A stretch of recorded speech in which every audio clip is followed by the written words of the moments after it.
Bienvenidos a un nuevo episodio de Sinapsis Podcast. Para los que no me conocen, mi nombre es Jennifer Solaluce, soy licenciada en fisioterapia y en esta oportunidad traigo a un colega, también licenciado en fisioterapia, ya unos cuantos años de amistad, de trabajo en conjunto. Humberto, gracias por venir, gracias por aceptar mi invitación. Gracias. Humberto, Humberto, gracias por venir, gracias por aceptar la invitación, sé que ha sido intensa. Bueno, los pongo en contexto, tenemos la oportunidad de trabajar juntos en Sinapsis, un centro de rehabilitación en el cual, digamos que tenemos la misma línea, trabajamos mucho la atención a pacientes con diversidad funcional, en mi caso más adulto, en el caso de él ya pacientes pediátricos, niños, ¿ok? Niños. Bueno, Humberto, fácil, yo creo que todos podemos preguntarnos qué lindo es trabajar con infantil, qué hermoso es estar rodeado de los niños, pero realmente a nivel profesional, ¿qué implica trabajar con niños? Eh, bueno, ciertamente sí es sí es hermoso el tema de trabajar con los niños, pero no solamente es eso, como que hay veces que en los videos, bueno, digo yo, que muchas veces muestran en los videos que el niño cumple algo, pero detrás de eso hay muchos llantos, bueno, eso es súper normal en los niños porque Es un son niños, lenguaje. exacto. Entonces es complicado, hay que tener como todo, hay que tener como su paciencia, su dedicación.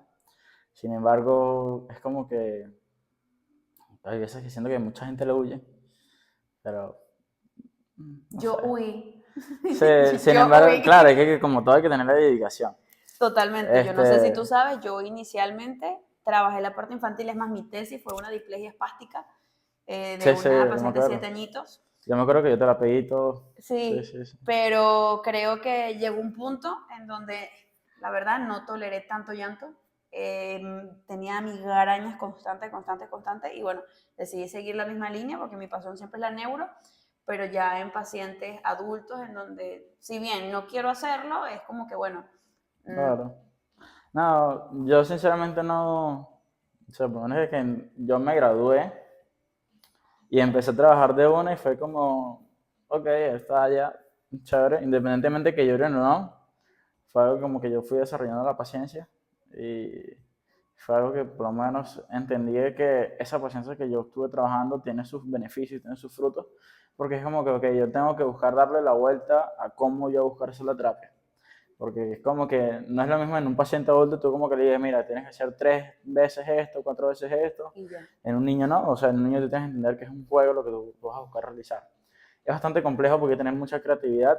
Yo todavía tengo como 5 o 6 años trabajando en esto y yo todavía no sigo diciendo, mira, yo todavía no tengo la creatividad suficiente para yo hacer esto, porque muchas veces como todo me estanco, y creo que seguramente también a ti te ha pasado, de que no netamente en pediátrico, sino que en neurológico, los resultados se ven a largo plazo. Sí.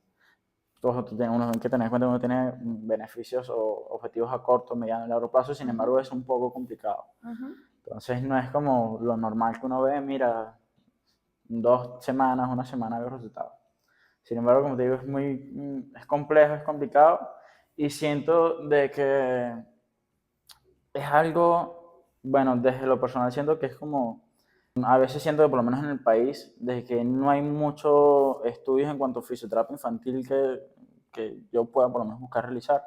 No Tú tanto. hablas ya a nivel de certificarte y de optar por cada vez conocimiento. Exacto, entonces en ese tema de que no haya tanta, digamos como que no haya una abundancia para tú certificarte, Sí, bueno. sigue siendo un poco más complicado el tema del tratamiento porque claro, es tú querer buscar resultados, y entonces hay veces como que tienes ciertas barreras en cuanto a estudios.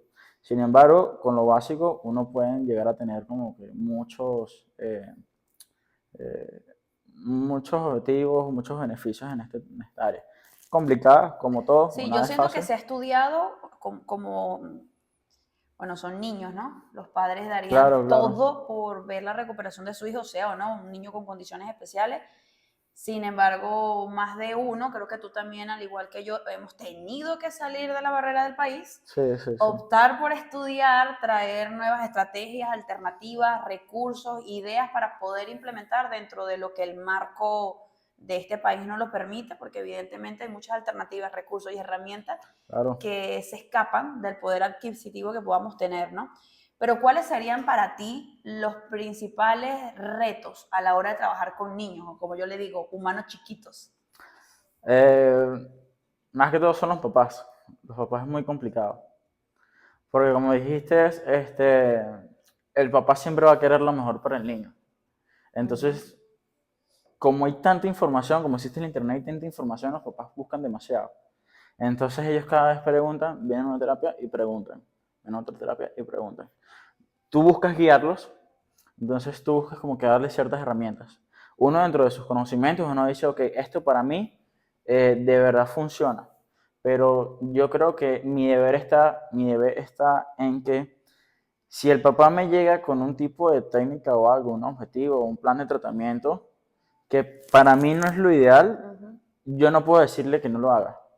Porque como es papá, yo ujú. tengo que decirle a él de que él busque todas las herramientas necesarias para que su hijo tenga una buena recuperación o una buena rehabilitación, por decirlo así. Entonces, yo creo que ese es uno de los principales como, retos o principales como, no barreras, es como, es algo complicado. Entonces, por lo menos es una de las primeras cosas. No tanto el niño, sino los padres de cómo manejar la información. Y de, sobre todo, enseñarlos a cómo tener, independientemente padezca o no una condición neurológica, es el tema de enseñarlos. Claro. Porque no es fácil ser papá primerizo, tampoco es fácil ser papá primerizo de un niño con una Ujú. condición, que es súper, súper complicado. Entonces hay que saber variar. Y también es difícil tener un papá que tenga un niño, un primer niño sin condición y un segundo niño que tenga una Ujú. condición. Entonces ahí muchos papás dicen como que, ¿por qué si mi niño hizo esto, por qué este no lo hace? Claro, este Entonces sistema ahí, comparativo de... entonces ahí está el tema tuyo de que, ok, ¿qué tengo que hacer yo para yo enseñarle, educarlo y de que él vea otra perspectiva de cómo educar? Porque independientemente de que todos seamos iguales, todos Ujú. tenemos características diferentes, todos tenemos procesos de aprendizaje diferentes.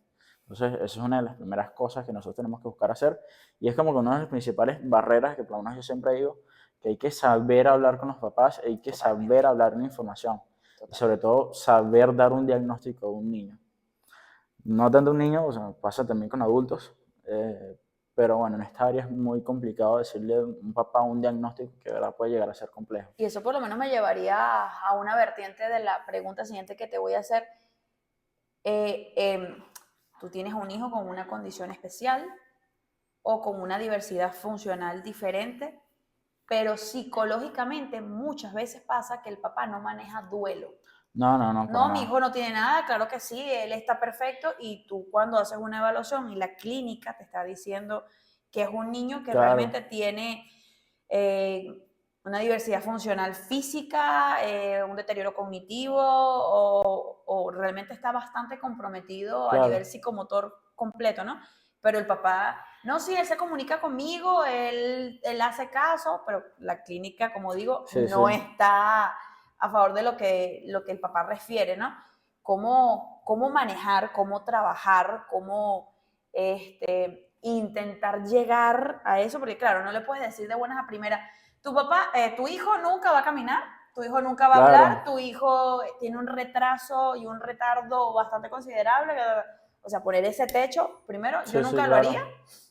no lo hago, pero sin embargo uno ya a nivel profesional tiene su opinión con respecto a eso, pero al mismo tiempo, si tú no manejas duelo, no vas a entender por lo que está pasando tu hijo y al mismo tiempo no vas a entender y vas a poder apoyar de la manera que se necesita, no la que tú quieres, la que el niño necesita. Claro. ¿Cómo hacen con esos papás?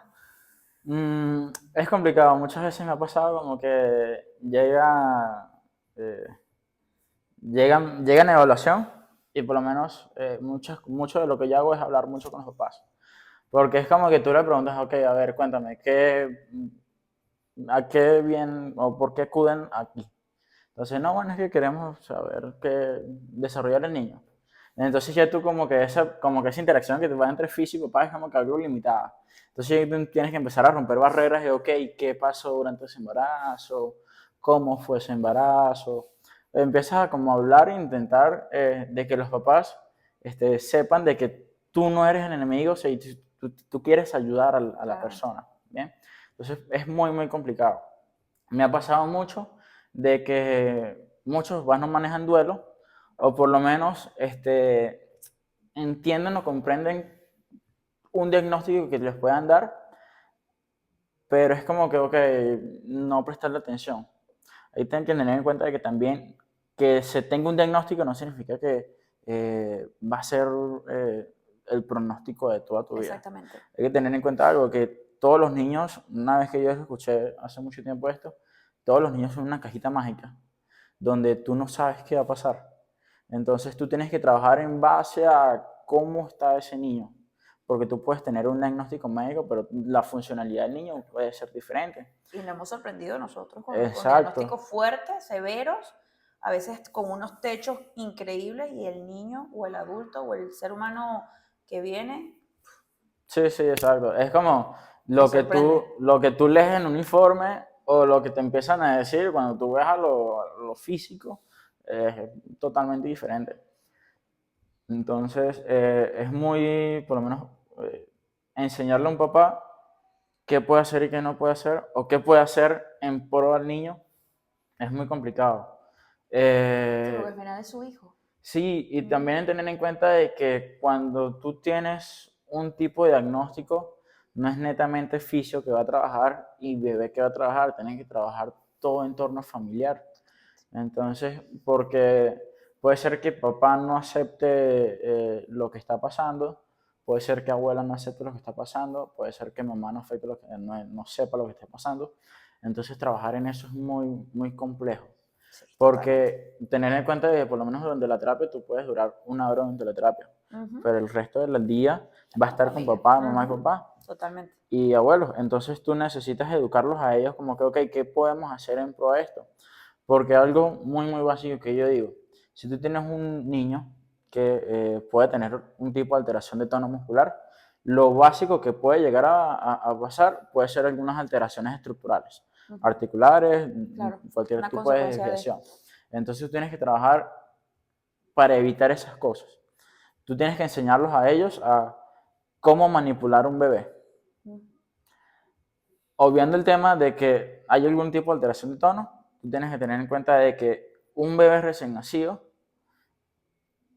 tener en cuenta de cómo saber estimularlo y en qué posiciones.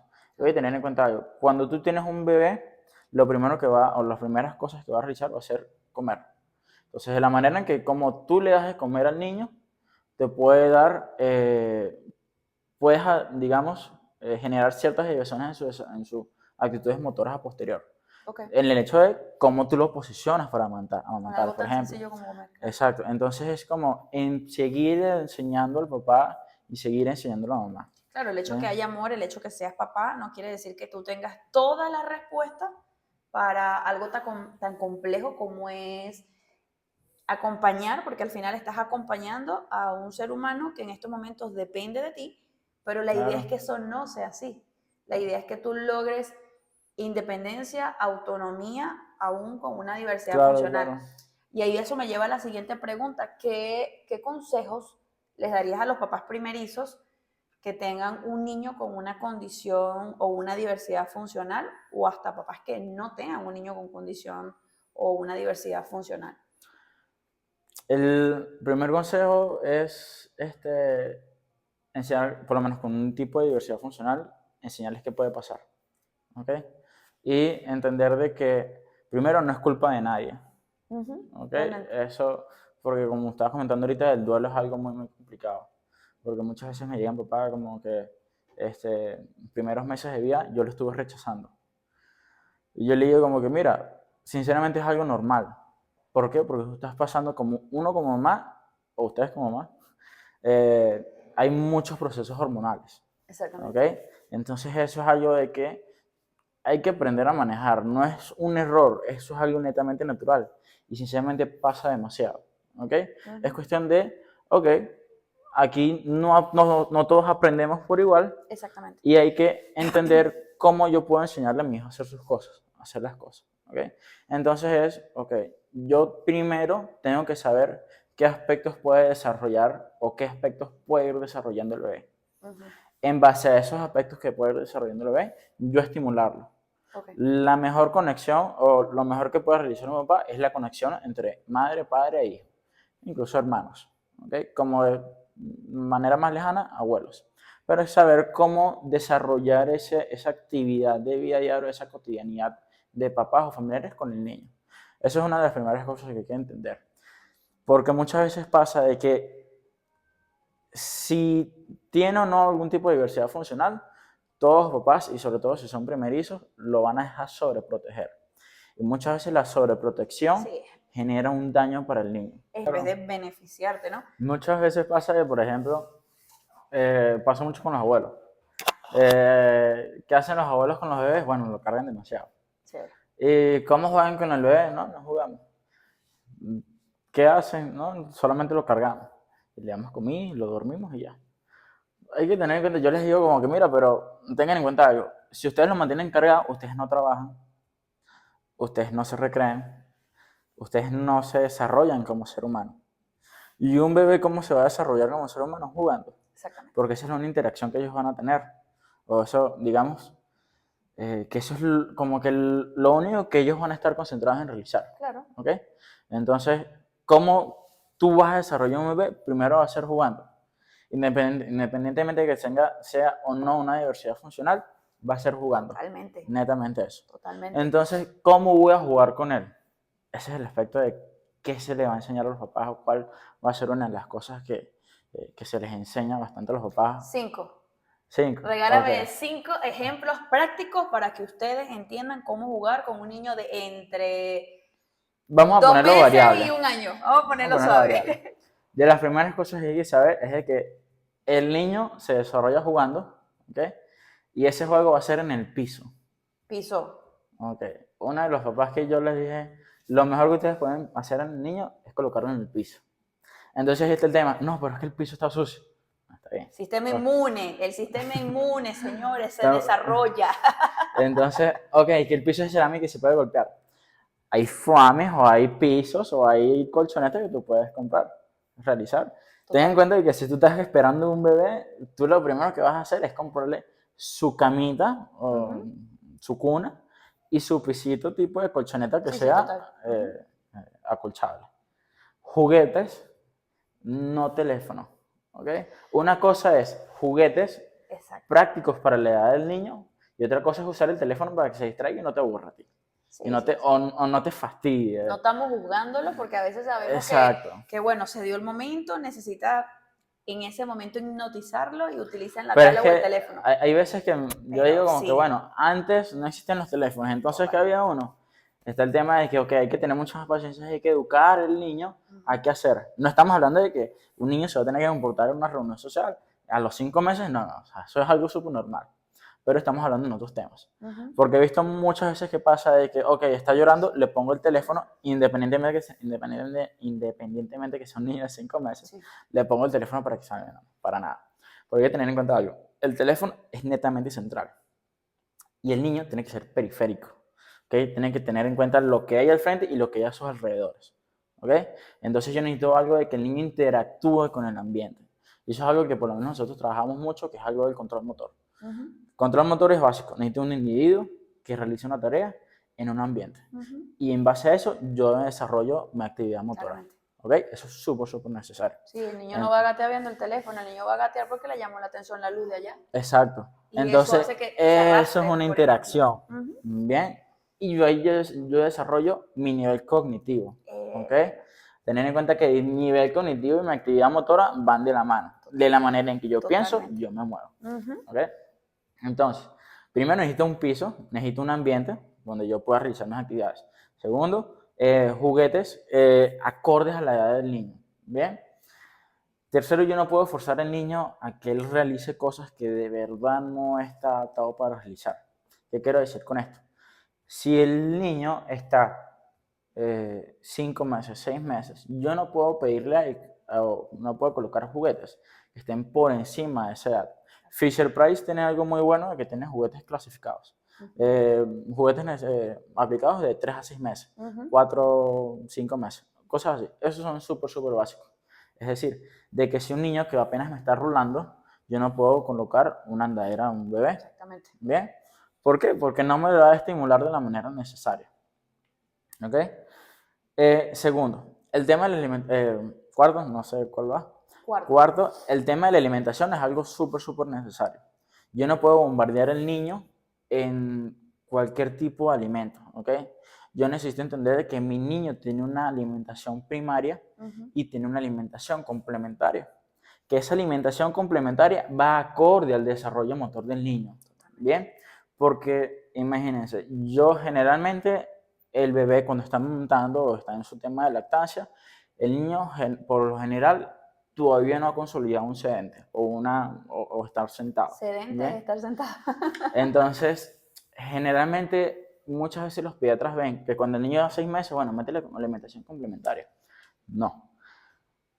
Hay que evaluarlo, porque si mi niño no se sienta y todavía está acostado, quiere decir que a nivel muchas otras cosas, pero a nivel gastrointestinal no está lo suficientemente madurativo, porque la sedestación está por algo. La sedestación está porque primero yo tengo un control cefálico, yo tengo un control de tronco, tengo unas actividades de miembros y de por sí ya yo tengo ciertas actividades a nivel, digamos, de ilusión. Muchas veces cuando pasa de que empiezo alimentación complementaria y no se siente el niño, pasa demasiado reflujo. Entonces empecé alimentación complementaria, pero ese es reflujo en cantidades excesivas. Yo tengo que entender de que el hijo o el bebé cumple con ciertas etapas para yo poder tener una buena alimentación complementaria. Y en cómo yo lo alimento, ¿bien? Porque muchas veces no es lo mismo de cómo nosotros agarramos una cuchara y nos la llevamos a la boca y nosotros sabemos de que si la cuchara es muy honda, ¿ok? Yo tengo movimientos con mis labios para yo vaciar esa cuchara. Exacto. El bebé hay que entender de que no va a tener esa motricidad totalmente. Entonces yo necesito saber cómo yo alimentar a ese bebé o con qué, digamos, cucharas yo poder alimentar a ese bebé. Entonces tener en cuenta de que, primero, cómo yo alimentarlo o con qué alimentarlo y segundo, cómo yo lo voy a alimentar o qué instrumentos yo voy a empezar a alimentar.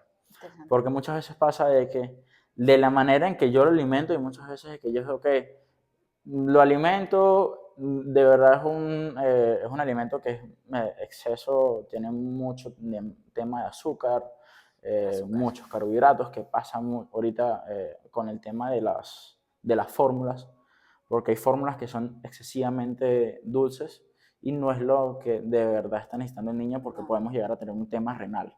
¿Bien? El azúcar nos mata las neuronas. Entonces, hay que saber con qué alimentarlo y eso es súper necesario que el pediatra enseñe eso. No, y pasa también demasiado. Estás en una fiesta, estás en un componente social, estás en un cumpleaños, azúcar, chupeta, caramelo, torta, refresco.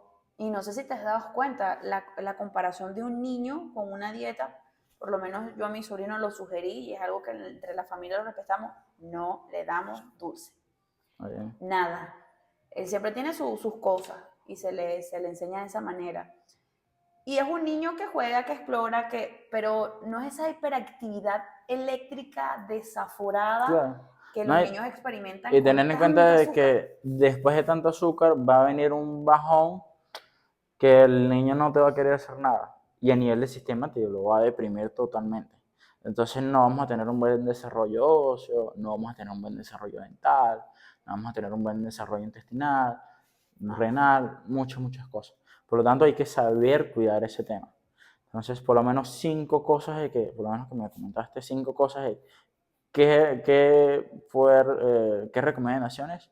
Primero, tener en cuenta de que el piso es una de las primeras cosas que yo puedo buscar. Juguetes necesarios para la edad. El tercero, ¿cuál le habíamos comentado? Me hablaste del piso, de los juguetes, de la alimentación. De la alimentación, cómo alimentarlo. Los recursos y las herramientas para comer. Recursos y herramientas. Y el teléfono, me hablaste el también. uso del teléfono, que también es súper necesario. Que he visto muchas cosas de que yo me digo, bueno, antes no se hacía, es como que no había teléfono, pero se sabía cómo educar al niño o se sabía manejar. Ahorita es como que no sé.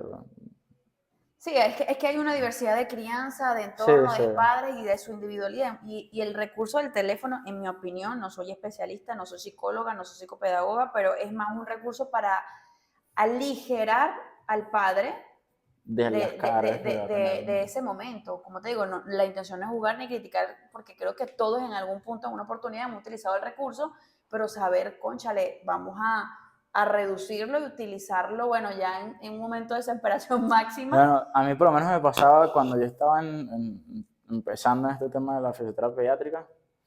Ay, no, está llorando, bueno, ponle el teléfono. Y de repente yo, bueno, porque no estoy haciendo nada aquí. O sea, el niño está pegado al teléfono Sí, concentrado haciendo nada. sí, pasa mucho. Pero no estoy haciendo, no está haciendo lo que yo quiero, que es que juegue. Pues entonces era como que, ¿cómo yo puedo abordar eso? Claro, Y y a lo eso mejor todavía quieres una lo... respuesta inmediata, utilizas el recurso, pero hay que entender que las respuestas inmediatas en niños, bueno, no siempre Claro, pasa. claro.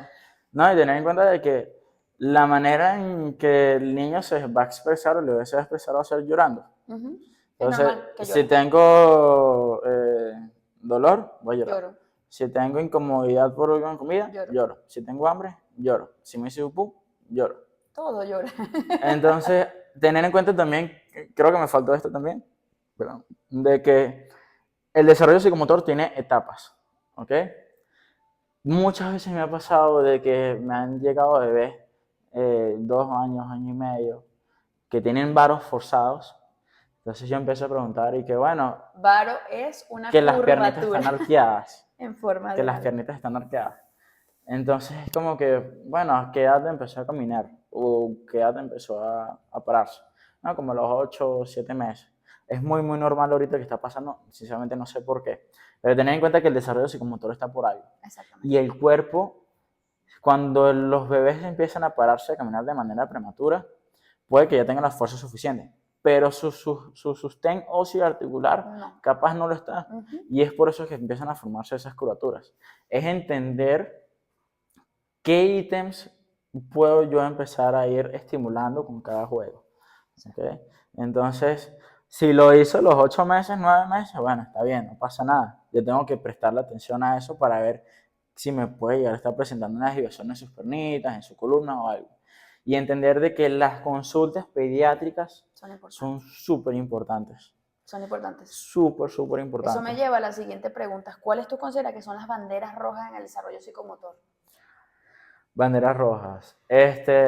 Primero, niño de 5 meses de que no esté ni rolado es una bandera roja. Bebé que esté en su tercer trimestre de edad, que no sea inquieto, es una bandera roja. Todo bebé en su tercer trimestre es inquieto. ¿Por qué? Porque ya tiene experiencias previas y él le está afinando esa experiencia. Ujú. Entonces eso es súper, súper necesario. Este,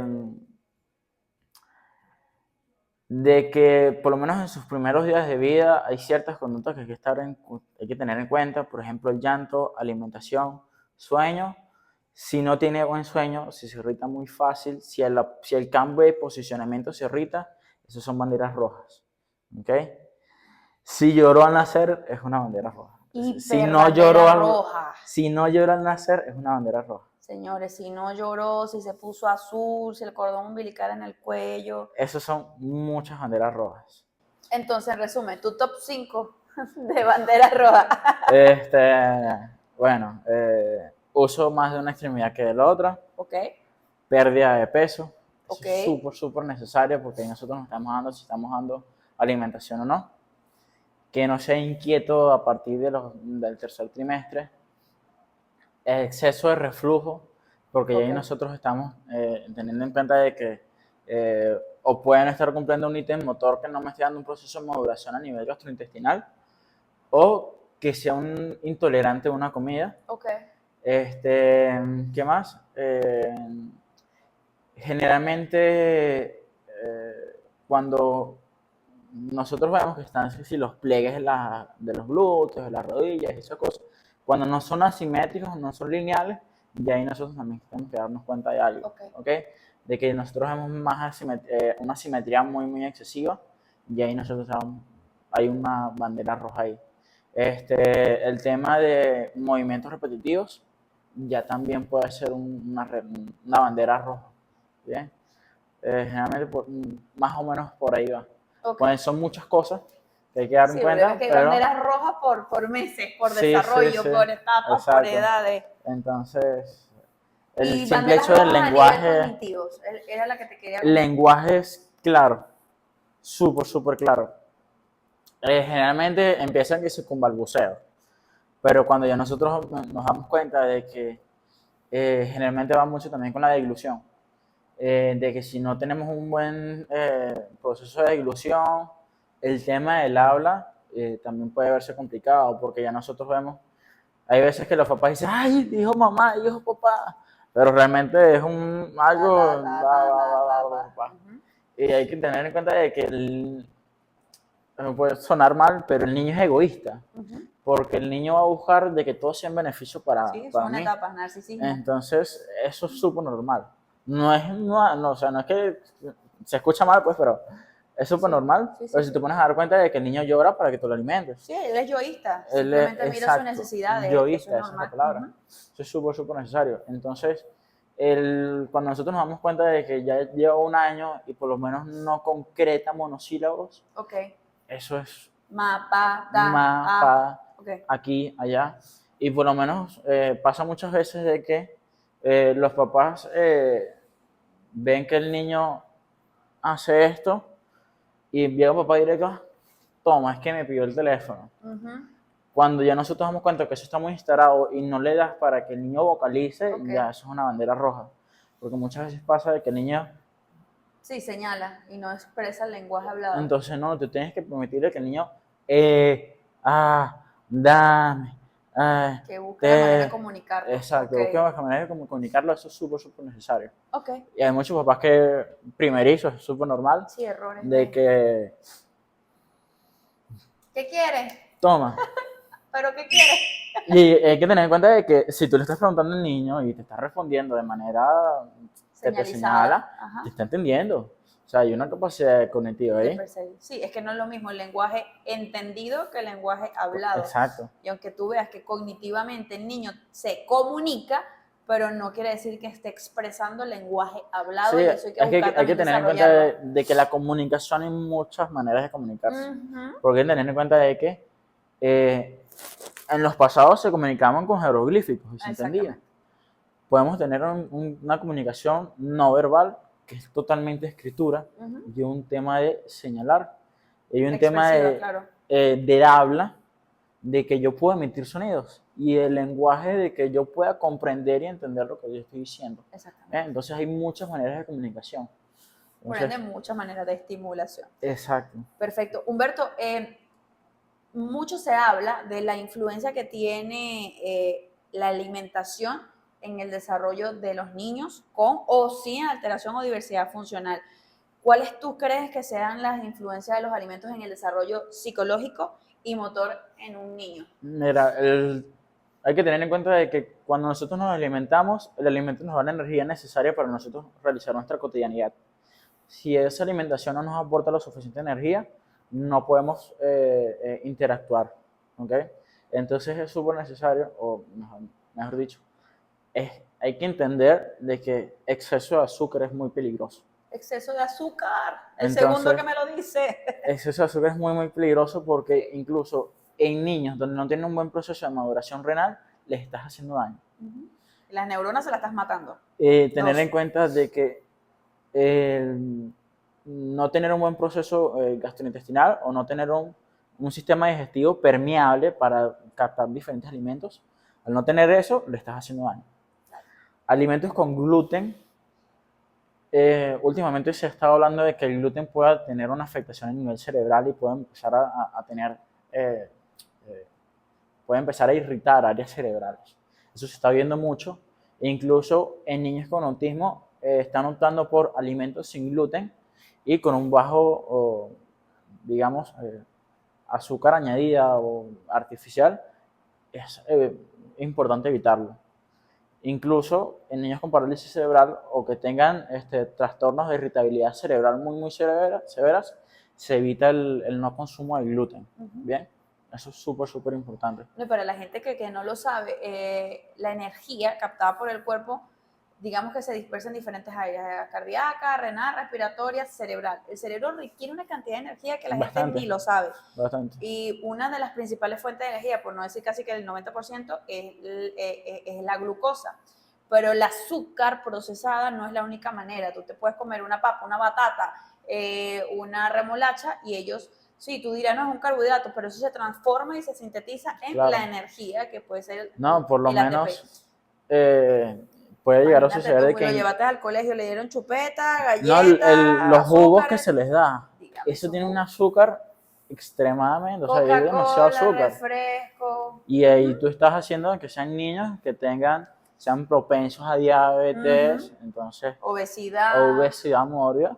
Y yo he visto niños que de 5 a 10 años que presentan una obesidad y es, Sí, cuando porque tú es rico, preguntas entonces su le doy el nugget de alimentación, pollo, le doy la papita frita, le doy el refresco, le doy la torta porque es lo que quiere y es lo que quiere comer. exacto, Acuérdate que tú como padre no es obligarlo, no es caer en un maltrato, pero obviamente es direccionarlo sí, y educarlo, es porque enseñarle, la comida va a ser una manera en que se va a relacionar con la comida de aquí hasta la adultez. Y claro, como es de niño, predice y sienta las bases cómo va a ser en el claro, futuro. claro, Y yo me acuerdo, yo chiquita, y yo todavía peleo con parte alimentaria, pero obviamente es que era lo que nos daban. Antes se daban una loncherita con la arepita frita, con el pastelito, con y al final no era tan nutritivo sí, como pudo totalmente, haber sido. claro, Claro, porque es no, lo que le gusta al niño.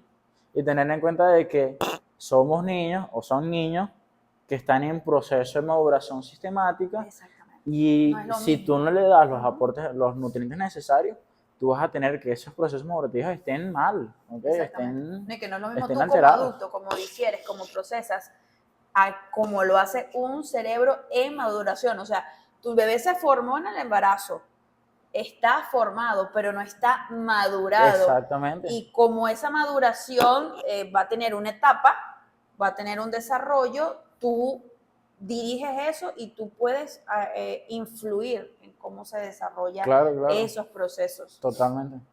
Entonces, alimentación, bueno, decir que ir a un nutricionista hay veces que puede ser complicado, pero cuando hay una condición de base es súper necesario porque, como te digo, hay que tener equipo multidisciplinario. Claro. Médicos especialistas, nutrición, que es súper importante, y muchas cosas. Entonces, el tema de la alimentación en los niños, ahorita es complicado por la cantidad de alimentos procesados que puede haber, pero siempre hay una manera de abarcar, de entender que el niño pueda o no comer. Entonces, la pregunta y que económicamente no. Sí, bueno, sabemos que como nos desarrollamos en todos los aspectos influye la economía. El tema de la economía. Y obviamente no es tabú, además esto es un podcast, es una manera de comunicarnos. Si no tienes la capacidad económica, comer saludable es cuesta arriba. Porque el pollito cuesta, porque las verduras cuestan, porque los alimentos sin gluten cuestan y que es más barato, obviamente pan, pasta, arroz, es más barato. Tú sales a comer una hamburguesa, $5, sales a comerte un plato bien preparado, elaborado y mucho más sano, de $13 a $15 para arriba. Exacto. Eso lo entendemos y lo conocemos, pero creo que herramientas existen y maneras existen para poder sumar y poder ayudar dentro de tus capacidades sin caer en las clasificaciones. Pero, sí, también porque es lo más fácil, o sea, cuando tú vas a ese tipo de alimentos, y lo más rápido. Pero a veces hay que hacer un stop. Sí, hay que tomar las pausas necesarias para tú saber. No tanto para el niño, también para ti es súper necesario. Y educar el entorno también de ese niño, porque obviamente tú puedes como madre o padre o cuidador estar pendiente de los recursos y los alimentos que le da, pero capaz lo dejas en una fiestica, en un componente social y eso puede afectarlo. Claro. Siempre va a estar propenso y vas a recibir un niño terremoto. Nada, independientemente de cómo tú lo alimentes, pueden haber, además de trastornos de hiperactividad, trastornos de déficit de atención, lo que sea.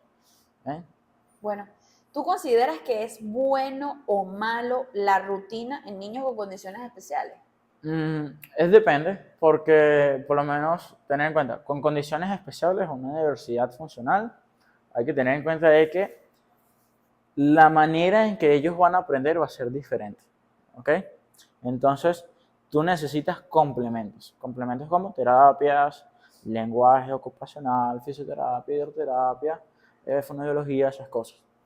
Yo por lo menos, cuando veo que el niño tiene muy muy buenos ítems motores y psicológicos o cognitivos, Busca desarrollar más otras. busco desarrollar más otras y de verdad es felicitar a los padres que hayan comprendido de cómo distribuir eso. Porque generalmente muchas veces muchos niños que en una sola tarde hacen 5 terapias y de verdad es agotarlo bastante. Entonces a mí me gusta que por lo menos 2, 3 terapias donde el niño pueda enfocarse bien al máximo Claro. en esas 2, 3 terapias y sea totalmente provechoso. Totalmente, es que a nivel sistémico, nos colocamos un ejemplo. Trabajamos en la mañana, corrimos 5K, luego fuimos al gimnasio y luego vamos a nadar.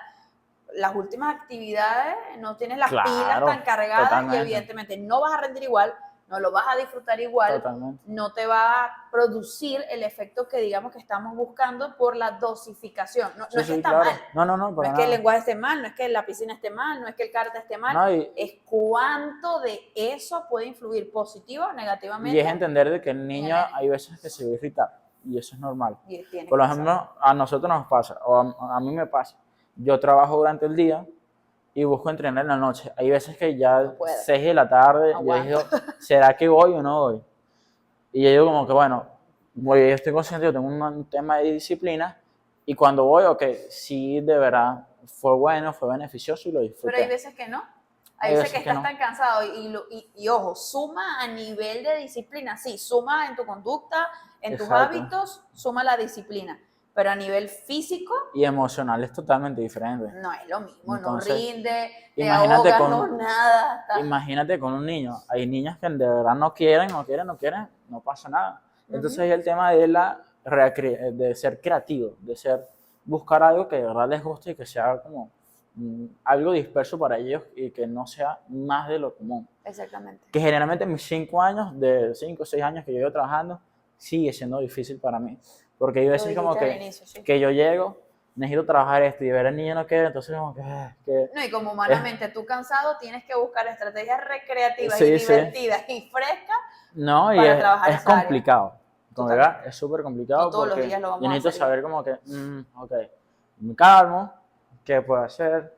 Y hay veces que yo llego y pregunto, mira, ¿qué quieres hacer hoy? Vamos a jugar. Sí, ¿qué quieres hacer hoy? No sé. Jugar ping-pong, porque andan jugando ping-pong estos últimos días. Entonces, no, y por lo menos uno me dice, chamo, yo soy el que hace las terapias, tú eres el especialista. Y que bueno, pero es por eso, tú eres el especialista, tú eres el que hace las terapias, dime qué quieres hacer. Ellos también tienen voz, y cuando tú los tratas como un individuo, ¿qué quiere decir un individuo? Que tiene responsabilidades, pero también tiene derechos. Sí, sí. Y cuando ellos también forman parte, yo a veces lo pregunto, porque cuando ves a una persona todos los días, ¿qué te provoca hacer hoy? El hecho de que ellos tomen participación en lo que quieren hacer, obviamente, en eso que quieren hacer, tú utilizas las herramientas, las estrategias que lo van a beneficiar, pero también él tiene una voz y siente que es tomado en cuenta y también, totalmente. Yo también quiero hacer esto, bueno, vamos a hacerlo. Entonces, perfecto. Es complicado. El tema de las rutinas, como te digo, hay que saber manejarlas, hay que saber enseñarlas a los papás cómo yo puedo distribuir el tiempo. Es dañino, poco también, entonces creo que la dosificación no es y el equilibrio, saturarlo, totalmente, porque pasa mucho. Demasiado. Y no hay, o sea, independientemente de que tengan o no universidad funcional en una condición, niños donde tú los ves empiezan, no, tal hora tiene natación, tal hora tiene fútbol, tal hora tiene música. Estrictos. Entonces, como que mira, a ver, pero déjalo salir a la calle para que juegue, ¿vale? O sea, sí, es que niños existen como estrellas en el mundo, siempre lo digo, pero padres existen como estrellas en el mundo. Y muchas veces en el querer desarrollar y permitirle a tus hijos todos los recursos, terminas no siendo tan, no, hay gente tan bueno. Y es ver que el niño crea una afinidad por algo. Que eres como que, ok, a mí me gusta hacer esto. Y eso de verdad ocurre en todas las personas. Cada persona tiene un don para hacer algo. Hay muchas personas que tienen un don para lo deportivo. Hay otras personas que tienen un don para captarlo. Exacto. Entonces, y eso se logra, yo creo, es permitiéndole explorarlo. Exactamente. Entonces es como que mételo en fútbol, pero cuando ya se canse no pasa nada. Lo experimentó, lo vivió, se sumó a su, yo le llamo a su disco duro. Exacto. Y más adelante capaz le sumen otras herramientas. Cuando tengan 15, 16 años, 14 años, 13 años, mira, quiero jugar fútbol, entonces resultó que de verdad le gusta bastante. Exactamente. Tocó música, un instrumento, de verdad son unos genios musicales Ujú. y es como que, ok, esto Oye, es, ese cerebro es plástico. sí, sí, Cuando estamos pequeños, es no súper quiere decir que no moldeable. aprendamos después de adultos, No, pero no, cuando pero estamos nada, chiquitos, eso todo lo absorbemos, todo es una esponja. totalmente. El hecho que tú les permitas, ojalá todos pudieran tener la oportunidad de experimentar de deporte, Sí, música, sí, sí, totalmente. habilidades sociales, parque de No, recreación con otros niños. pasa mucho que la habilidad de socializar es Oye, sí, súper sí, sí, complicado. sí, sí, sí. Yo por lo Súper, menos lo veo súper a complicado. mi sobrino es muy pegado a mi hermana, pero en su entorno, en su realidad, creo que ha sido de nosotros, yo busco llevarlo al parque, busco Sí, sí, sacarlo, no, y es y me que, doy cuenta que está como pendiente en el radar donde está la mamá, y yo, desaparécete para que él también sí, pueda sí. jugar con otros No, y es niños. entender de que niño es diferente a que niño socialice con niños y a que niño socialice Sí, con adultos. sí.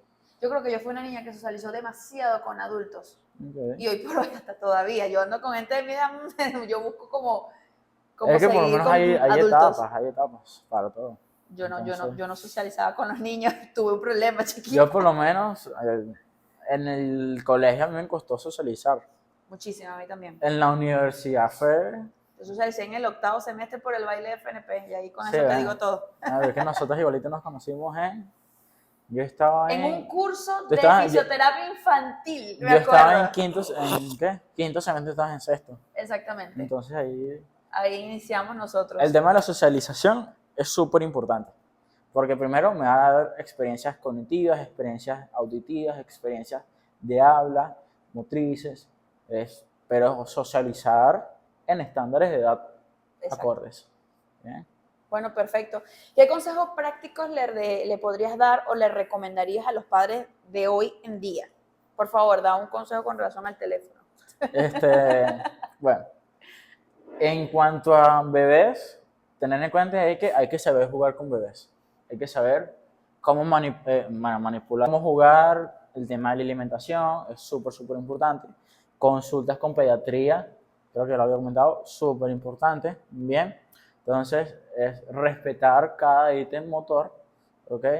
Entender que, Así bueno, que exponerlo tampoco es acelerarlo. exacto, Pasa mucho, un bebé de 5 mesecitos ya lo quieres parar, ni siquiera su exacto, columna tiene formada las curvaturas fisiológicas normales que tú y que yo tenemos totalmente. y lo que hacemos es Entonces, dañar. no, y generalmente cuando avanza ya tú ves a personas adultas que pueden tener una columna un poco alterada, unas piernas un poquito Ujú. alteradas. Entonces ya tú ves que la base estuvo Exacto. afectada desde el principio. Eh, También no hay que sobresaturarlos, no hay que sobreestimularlos desde bebé, porque ahí es donde está el tema del trastorno de atención, hiperactividad, y entender que el teléfono no es un juguete para ellos, Ujú. porque el teléfono, como te digo, es netamente central y yo necesito que el niño sea periférico, yo necesito que el niño experimente, y el teléfono me ubica en una sola cosa. Entonces, es encapsularlo en algo que no debería estar.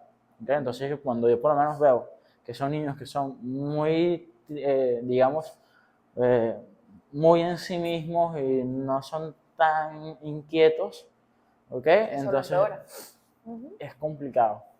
Pero hay un tema en el que el niño que sea inquieto de manera natural y hay un niño que sea hiper inquieto, Ujú. que hay que saber cómo derivarlo, Diferenciarlo claramente. cómo Sí, no es lo mismo querer diferenciarlo. explorar, jugar, caminar, salir, correr, Entonces, andar en la bicicleta, creo que me lo comentaste en algún punto, las tareas tienen que tener, me dijiste, un sí, inicio, un tienen que tener un desarrollo. inicio, un desarrollo y un final. Exactamente. Entonces, es encontrar que el niño tenga una capacidad de concentración y afinidad para yo poder realizar algo, ¿ok? Ujú.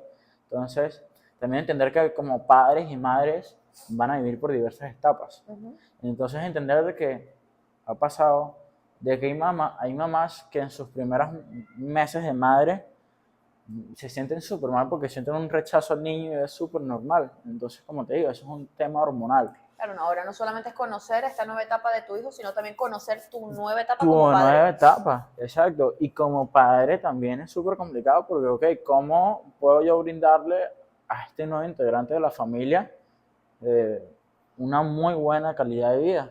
Ujú. Entonces es súper, súper complicado. Y yo siempre digo, etapas van a pasar, etapas van a aprender y nuevas etapas van a suceder Y que se al repite el ciclo. principio no vas a saber cómo funciona. Entonces, en resumen, recomiendas que como padres, no lo soy, pero me incluyo para expresar la idea, aprender a jugar, Aprender a saber jugar cómo jugar. y aprender a comunicarse, ¿ok? La comunicación entre madre, padre e hijo es súper, súper importante, ¿ok? Porque yo no puedo evitar que el niño haga cosas, o decirle que no haga cosas por sobreprotección, porque yo estoy evitando que el niño experimente, poniéndole límites al niño. Y eso es súper, súper complicado, ¿ok? Exacto. Entonces, No, y saber el poder que tienen ellos el en poder la de la etapa inicial palabra en del el niño, niño es súper fuerte. no etiquetarlos, no marcarlos, no Claro, categorizarlos, porque eso a largo plazo es donde empiezan todos los problemas de exacto. trastornos y Entonces, traumas es súper, súper en complicado. pequeños. Madres, padres, primerizos, es entender de que es una nueva etapa, es un nuevo integrante de la familia. Nosotros tenemos a veces padres que tienen 30, 40 años, pero sinceramente no se acuerdan cómo fueron de niños, entonces como que, Entender que es ser niño. ¿qué pasó aquí? Ajá.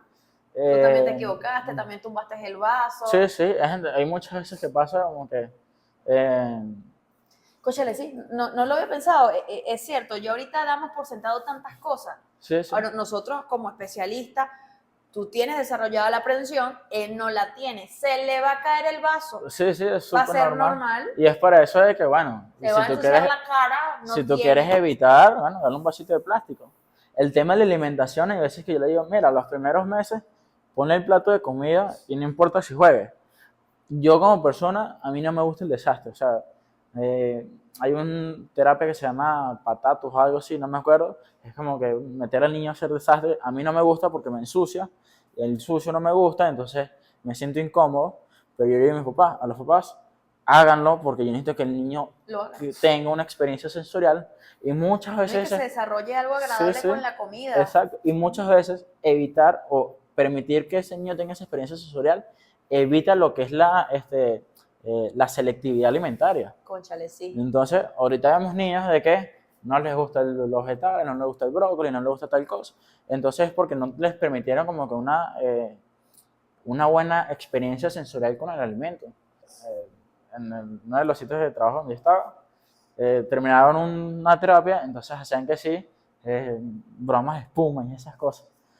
Y me acuerdo que a mí me llamaban para molestarme a mí, tipo de ensuciarme. Sí, yo Y a creo que mí te no me estaban gusta. intentando hacer una atención a ti, te estaban queriendo Sí, rehabilitar. sí, sí, y yo como que, oye, como que cuando cada vez que lo siguen, que... No, y es que pasa mucho siempre con el zapatico, la ropita, no te ensucie, y son seres humanos más adelante o adultos que tú ves que no pueden pisar la arena, Sí, sí, sí, son totalmente. adultos que no toleran, no sé, la ropa, la textura o ensuciarse, es algo normal. Por lo menos el uso del zapato en los bebés. Yo por lo menos cada vez que llega un niño, un bebé, que me viene a terapia, lo primero que yo es, le quito los zapatos. Independientemente de cuál zapato sea. Yo le quito el zapato porque yo necesito que el niño tenga esa afinidad con el piso y esa garra a plantar de verdad se vaya disminuyendo poco a poco, porque tener en cuenta de que la planta del pie es uno de los captores posturales más importantes. Exactamente, sí. Entonces, ¿No? Y que hace el niño, recibe información altamente relevante, totalmente. pero entonces, ¿qué hacen los papás? Le ponen guantes, Sí, gorritos, zapaticos, y uno, fuera, sí. fuera. ¿Por qué? Porque el niño tiene que, mire, Muy chévere que se vea, pero de no. verdad yo necesito que ese cuerpito tenga mucho recepción de información sensorial para que no sea a futuro tan selectivo ni tan Exactamente. que no me gusten las cosas. Humberto, para cerrar, hay algo que yo siempre pregunto, muy particular, medio filosófico, pero si tú tuvieras la oportunidad de poder escribir un mensaje en el cielo y que todos puedan leerlo, ¿qué sería? Por lo menos, muy complicado, no se me viene nada a la mente, pero sería una cuestión como de permitir desarrollar al niño para que tenga un muy buen futuro y sea la persona que todos queramos o que ella quiera ser. Entonces, es como que permitir dejar ser para... ¿Para ser? Para ser. Exactamente. Entonces es algo muy, muy complicado. Por lo menos hay una película que me gustó mucho, que se llama Soul, de verdad súper fuerte. O sea, en tema de retroalimentación, es como que, fíjate, el tipo quiso hacer demasiadas cosas, entonces como que quería hacer, y al final es como que, mira, hay ciertas cosas que nosotros tenemos que buscar realizar para poder cumplir con ciertos objetivos, entonces es el desarrollo de que yo quiero, de que yo permití para poder tener un muy buen futuro. Entonces, de verdad, esa película es súper chévere. Recomendada por Humberto. Entonces, es como permitir y dejar experimentar para lograr tener una muy buena calidad de vida. Bueno, gracias a todos por llegar al final. Gracias, Humberto, por compartir tus conocimientos, tu tiempo, tus recursos, tu experiencia. No, y por lo menos esto es, claro, es mucho tema, hay mucha Después información. podemos claro. hablar, volvemos a traer a Humberto por un tema de alimentación, un tema ya más específico. Ahorita creo que fue una ventana rápida para muchos temas, pero al final la intención de este podcast, la intención mía, y creo que también puedes compartirla en este momento conmigo, es poder sumar, aportar Claro. desde el conocimiento, no desde el empirismo, sino desde el conocimiento, desde la práctica, desde el desarrollo, recursos para que todos los que sean padres, cuidadores, no tienes que ser padre, o hasta mismos profesionales puedan sumar a su disco tener duro. en cuenta de que nosotros somos lo que somos por nuestra infancia que tuvimos. ¿Okay? Entonces, tener en cuenta de brindarle la mejor infancia a los niños para que Dentro de lo que se puedan pueda, lograr desarrollarse lo mejor posible.